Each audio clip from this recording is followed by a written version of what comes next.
Eu concordo com o Zé, tudo, a questão é o interesse. Pega Salem também, né? Quem fazia denúncia era santificado, quem era denunciado queimava, queimava. Né? Por quê? Porque convinha, né? Alguém que tinha um certo interesse chegou para uma criança e falou, vai lá e simula isso. A criança foi e simulou, ele falou, ela foi ungida por Deus, identificou o demônio. Aí já era, não tem o que fazer. Por quê? Porque o interesse não era ter, era eliminar a oposição, né? Era comprar o software espião para eliminar a oposição. Esse é o interesse. Ou seja, era um deepfake da época. Exatamente. Era o deepfake. A Bíblia era o Zap Zap da época. Não, e Aliás, só né, era fazendo. o O Maleus, cara tá Maleus esperando pra modificaram, falar. né?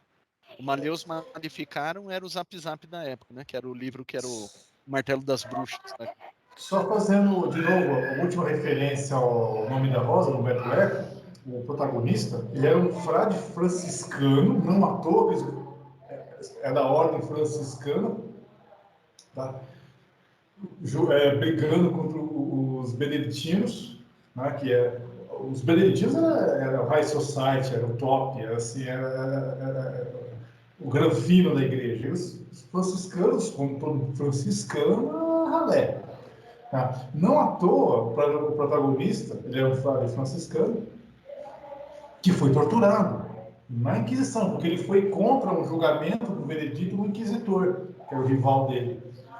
E ele confessa pro pupilo dele, fala, olha, eu vou te confessar, aquele cara lá é meu desafeto, porque ele simplesmente, eu fui contra a decisão dele, o cara fala, eu sou inquisitor, cara, então agora nós vamos te torturar. Eu não duvido que acontecia isso. Tá, enfim. Então não é só quem era de fora que também. Quem era da igreja só, entre aspas, era torturado, mas continuava vivo. Quem era de fora virava churrasco. E é isso que a gente vem batendo nessa tecla, né?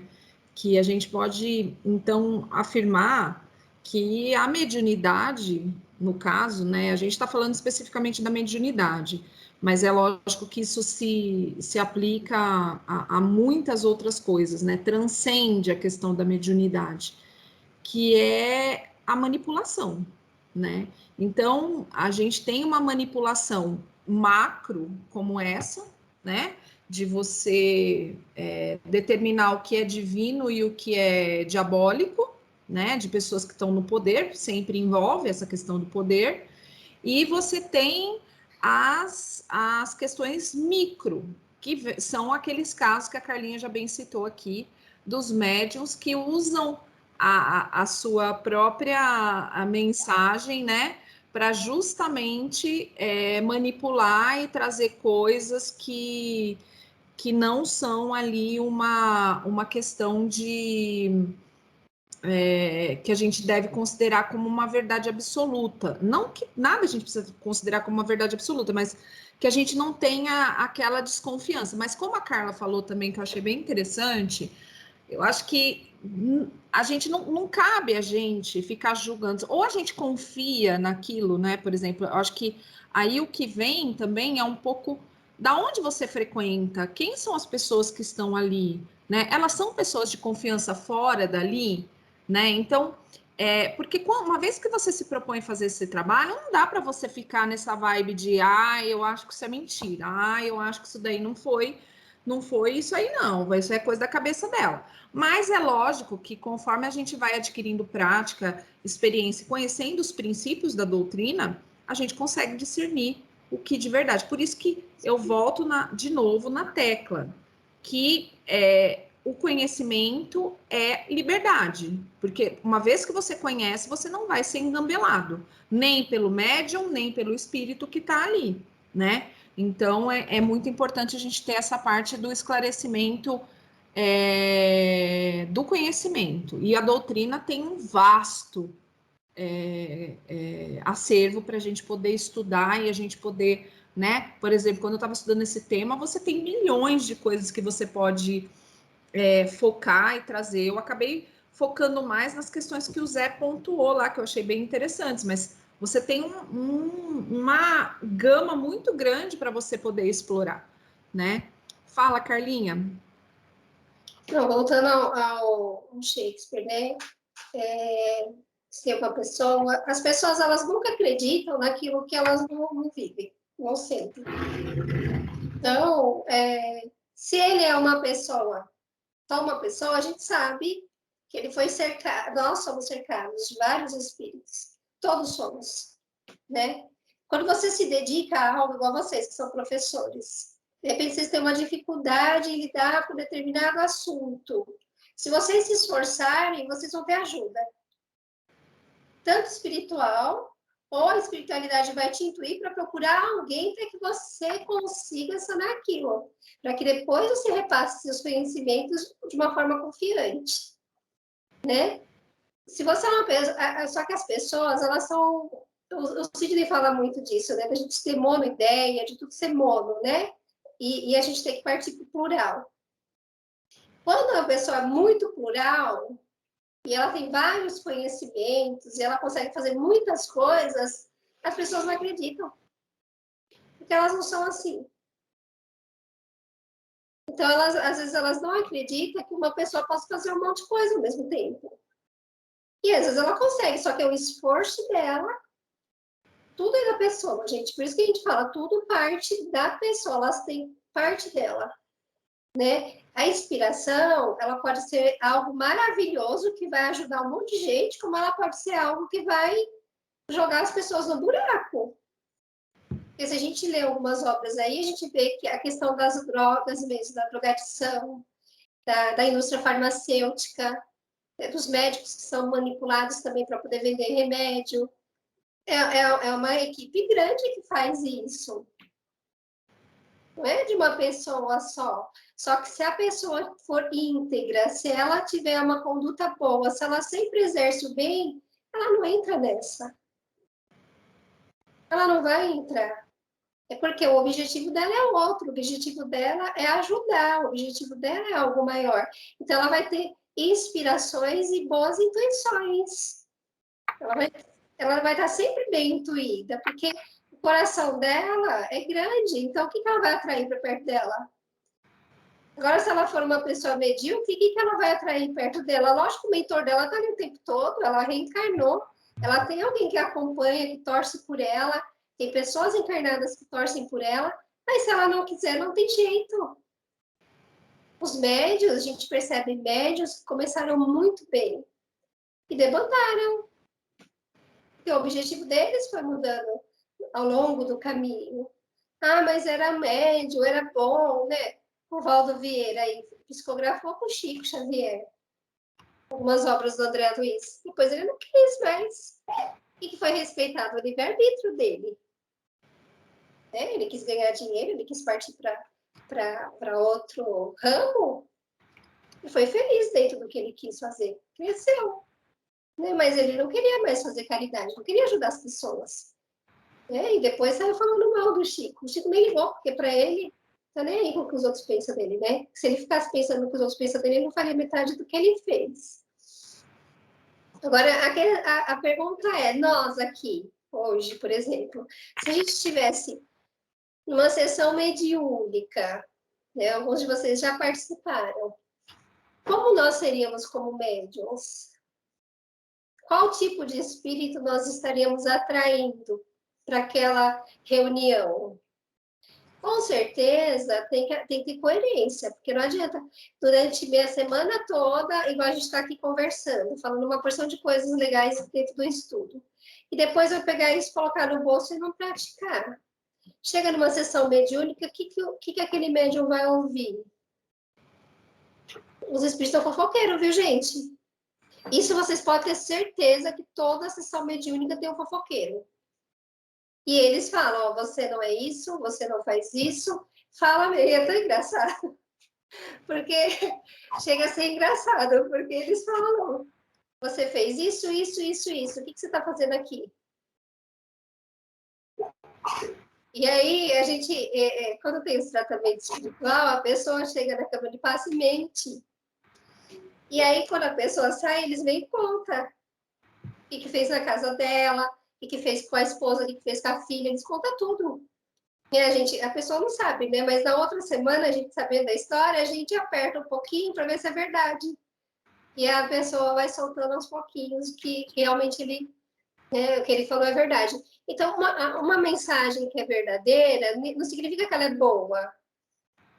Eu falo para vocês, aqui na rua, vamos supor, alguém matou uma pessoa aqui na rua. É uma notícia ruim, é uma mensagem ruim, mas ela é verdadeira. Agora, o médium, ele sempre vai ter dúvida.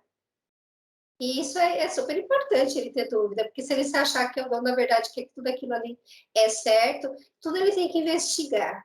Tudo a gente tem que investigar, mas tem que ter um propósito. Por que eu estou investigando isso? O que eu vou fazer com essa informação? Né? Para que isso serve? Se não tiver, se eu não puder fazer nada, eu estou no lugar errado, né? E a mediunidade é como você disse, é um instrumento. Então, como a gente vai, né, como vai ser usado, como isso vai ser recebido, depende de tudo que está ali, né?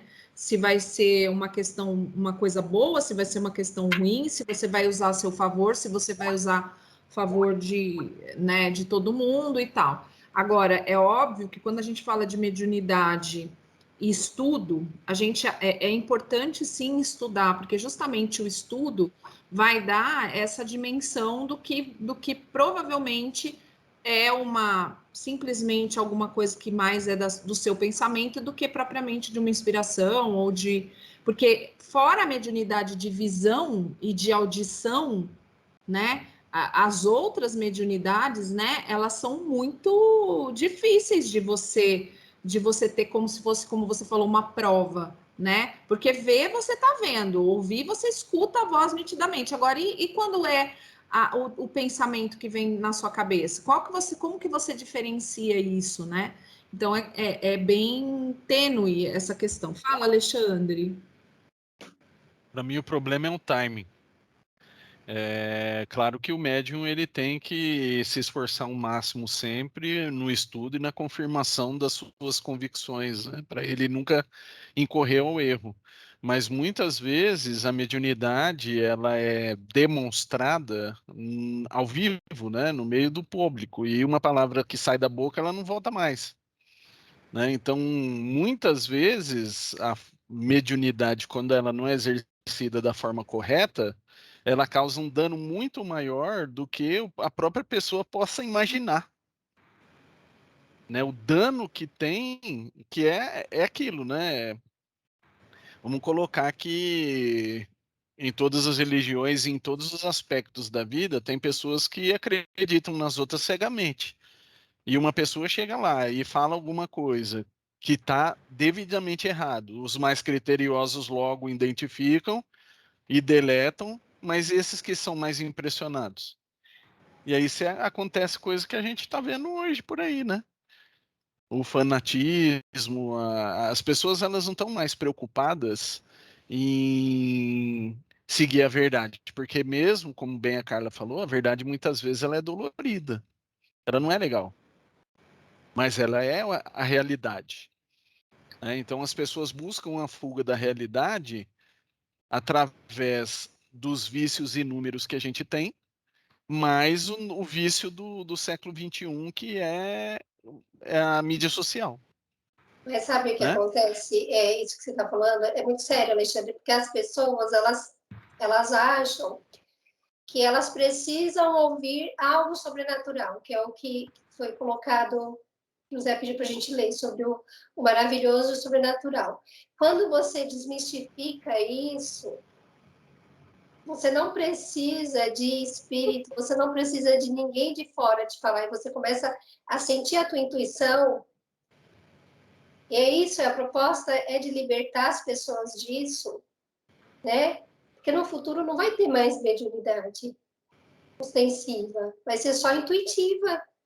Já foi falado disso. Então, mas qual o caminho que a gente está levando para que as pessoas comecem a sentir intuição? elas criam dependências, elas querem ouvir de alguém, elas querem ouvir de um ser sobrenatural, elas querem ouvir algo maior, entendeu? É por isso que se acredita tanto em astrologia, né, em coisas de fora, em bruxarias, ou até mesmo nos padres, porque a gente é egresso do misticismo ou do catolicismo, né? E eles são muito fortes e poderosos. Por que são tão fortes e poderosos ainda? Porque nós somos tendenciosos. Dentro da Umbanda, os orixás, cada um no seu segmento. Né? Por que tem uns que acreditam mais no caboclo, outros mais no cigano, outro mais no... Eu não conheço todos eles, mas assim, cada um tem que ter, é filho de um orixá. As pessoas não se libertam disso. Até chegar em Jesus, nossa, a gente tem uma caminhada gigantesca. É muito, porque a gente ainda é pequenininho, né? A gente tem pouco tempo aí dentro de uma eternidade, nós somos ainda crianças, e as crianças, elas precisam do concreto. A gente não está aqui julgando que é certo e que é errado. Criança precisa de concreto. A pessoa, às vezes, precisa ouvir de um médium, ouvir numa câmara de passe alguma coisa, porque elas não acreditam nelas mesmas. Elas não acreditam nelas. Verdade. E a gente precisa trabalhar o autoconhecimento, até para a gente saber, é meu, não é? Ah, eu jamais pensaria isso. Isso aí não é meu. Tem coisas que às vezes eu penso aqui e falo, não, isso aqui não é meu, não, pode ir embora. Vai caminhar com Jesus. Porque eu falo, eu não sou assim, eu não penso assim, está totalmente fora do que eu sinto. Só que a gente não trabalha o autoconhecimento. A gente fica mergulhado também no psiquismo coletivo. Ela está falando de arte, de música, né? Você trouxe aí Chico Buarque. Gente, você escuta uma música dele, eleva a tua alma. Agora escuta aí essas porcariadas que a gente ouve hoje em dia, ele irrita. Elas irritam a gente, leva a gente para depressão, joga a pessoa lá no chão, né? Então, mas a gente tem que escolher o que eu quero para a vida. A gente tem de tudo na vida. A gente tem coisa boa e coisa ruim. Só que quem que escolhe? Somos nós. A gente tem o livre-arbítrio de escolher. Uma parte rapidinha aí sobre crença, né? No final de semana nós estávamos assistindo um stand-up do Afonso Padilha. E aí, ele, no meio do stand-up, ele pergunta se na plateia tinha algum ateu. Aí uma menina falou que ela era, e aí ele falou por quê? Ela falou, ah, não, teve algum problema familiar, não sei o que tem, tal, tal, tal, tal, tal. Aí ele falou, mas você acredita em ET? É que ele falou que ele acredita em Deus, né? E aí aí ele perguntou para ela, você acredita em ET? Ela falou, acredito.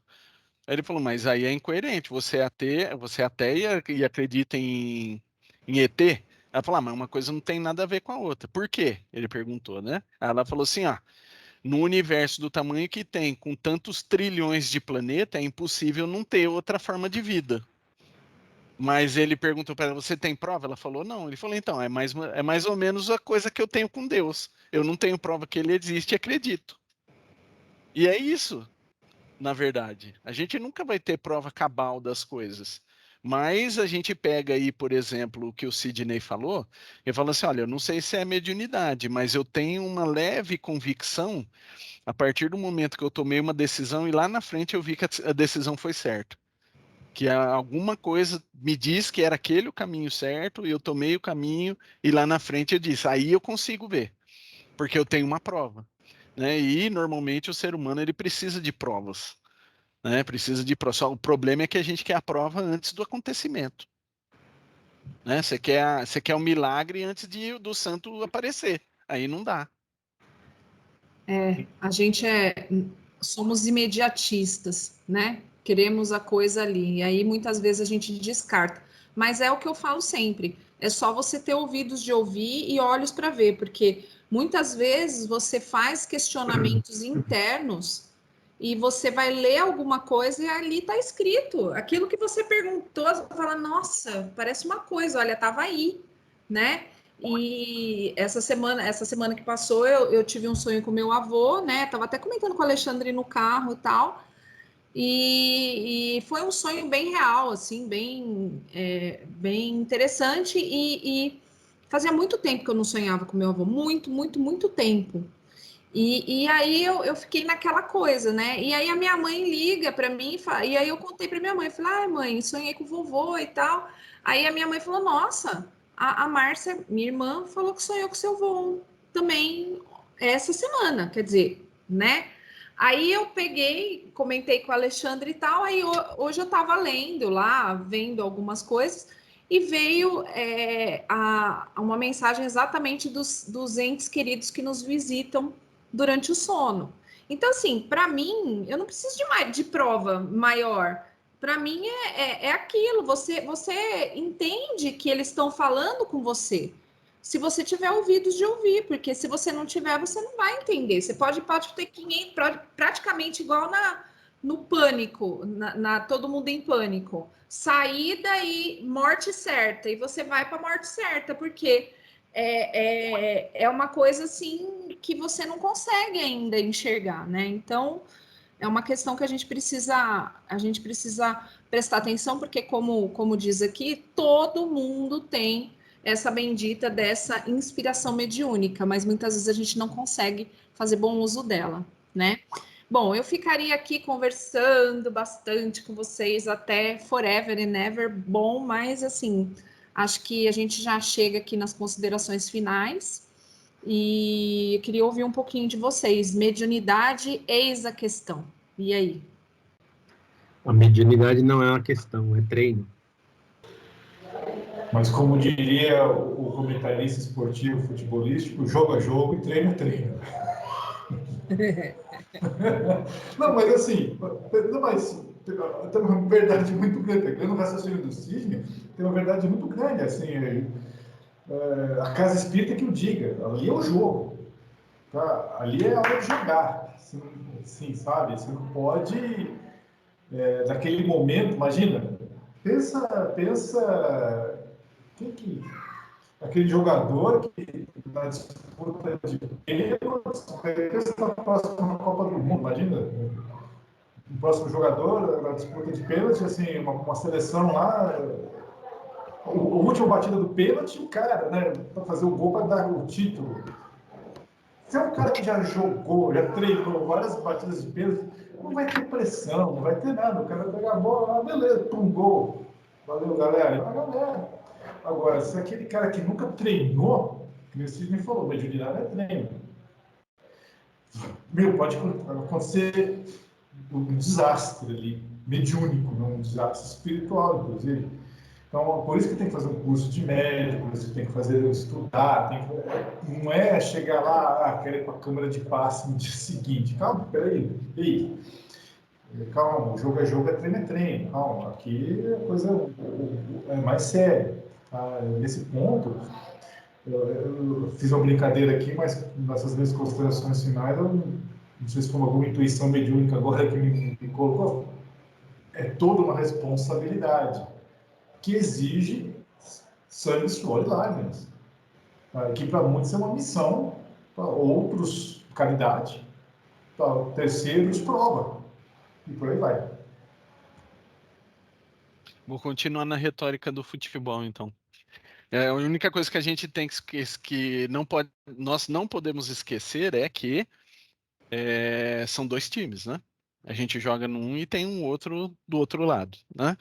E até o Zé começou a falar ali, me ressuscitou aquela história do Garrincha lá da Copa de 70, que o Zagallo chegou e falou assim: não, você toca para não sei quem, para não sei quem é gol. Você toca para não sei quem, para não sei quem é gol. Você toca para não sei quem, para não sei quem é gol. Terminou 3-0, a gente ganhou. Aí o Garrincha virou para ele e falou: acho que foi antes, né? Garrincha é anterior à Copa de 70, né? 62, isso aí. Eu sei que era a história do Garrincha, se eu não me engano. Mas ele virou e falou assim: tá, mas você combinou com os ingleses isso daí também? Porque tem o outro lado. Tudo bem, a gente pode ter o treinamento que for, mas o jogo é completamente diferente. Cada adversário exige uma habilidade diferente, né? Então, tem que treinar, tem que jogar e tem que saber fazer o jogo bem feito. E, de novo, eu continuo na mesma percepção que eu tenho desde que eu comentei logo na abertura. Para mim é muito difícil eu acreditar cegamente quando alguém faz algum tipo de intervenção mediúnica próximo a mim, principalmente para corroborar algum ponto de vista, ou para, não sei, às vezes dá nítida impressão que está mais preocupado em aparecer do que em ajudar, né? Então, por vias de regra, eu sempre tenho vamos chamar, um pé atrás aí com todo esse processo, porque não é questão de ser São Tomé, não é questão de ver para crer, mas é questão de, olha, foi dito isso, isso, isso. Tem alguma base que corrobora isso? Tem alguma base onde a gente pode contestar, onde a gente pode chegar à mesma conclusão, né? Dentro do livro, dentro do que a gente conhece, porque tem coisa que é dita que logo de cara a gente faz é coerente, faz tem relação com o que eu acredito, tem relação com o que eu já estudei, beleza. Mas tem coisa que, ao ouvir, ao você ter contato, já bate alguma coisa está errada, que não está certo. E a gente tem que correr atrás. Não só nessa situação, como na outra também. Mesmo aquela que a sua experiência está corroborando, revisita um pouquinho, né? Dá uma olhadinha nos textos, dá uma olhadinha na literatura, vê se é realmente isso. Vai falar, mas eu vou perder meu tempo lendo coisa que eu já sei. No mínimo, o mínimo que vai acontecer é você vai conseguir reforçar o seu conhecimento, a sua experiência, a sua convicção. É o mínimo que vai acontecer, né? E ter contato com conhecimento nunca é ruim, né? Posso fazer uma parte aqui no do Alexandre, de nunca é demais. Eu acho que já contei essa história de um aluno que na aula de matemática do Gauss tinha uma dúvida, acho que do próprio teorema do Gauss, e o professor não entendi, explicou uma vez. E aí, não, professor, eu não peguei a ideia, ele explicou de outro jeito, uma terceira, uma quarta vez. Na quinta vez o Gauss parou, olhou para a lousa. Meu cara, agora quem está entendendo sou eu, enfim. Exatamente. É um insight, né? Ou é uma inspiração? Carla? A mediunidade é algo que vai mudando com o tempo, né? Por isso que tem que ter essa dúvida mesmo, essa investigação. Então, hoje pode ser de um jeito, amanhã pode ser de outro. Então, não é aquela coisa que tem que ser sempre igual, e vai ser sempre igual, mas tem que treinar, como o Sidney falou. Se não começar, a gente não vai saber.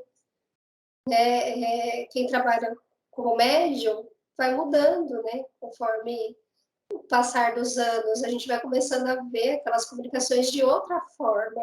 É como um livro que a gente lê.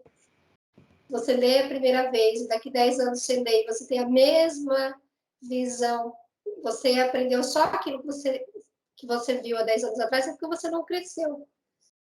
Quando você vê novamente, você traz junto toda uma maturidade, toda uma construção de vida.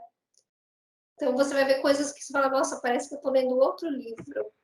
A mediunidade é a mesma coisa, e outras estão nascendo espíritos diferentes, pessoas diferentes, são conexões cerebrais diferentes. A gente vai querer ter a mesma mediunidade de 50, 60, 70 anos atrás? Impossível.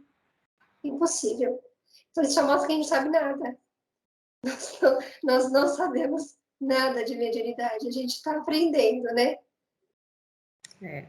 Mediunidade é um processo mesmo, é um processo para a gente entender os mecanismos e é um processo ainda maior para a gente poder desenvolver esse lado, né? E principalmente quando a gente tem esse lado aflorado e não é que a gente tem que, as pessoas costumam dizer, você tem que trabalhar a sua mediunidade. Não é trabalhar a mediunidade, você tem que estudar, se conhecer e aprender. Exatamente, aprender a entender os sinais, entender as questões, e aí, como a Carla disse, o bom médium é aquele que se entrega e se doa, né? E nem todas as pessoas estão dispostas a essa doação, porque é um trabalho árduo, né? É um trabalho realmente difícil.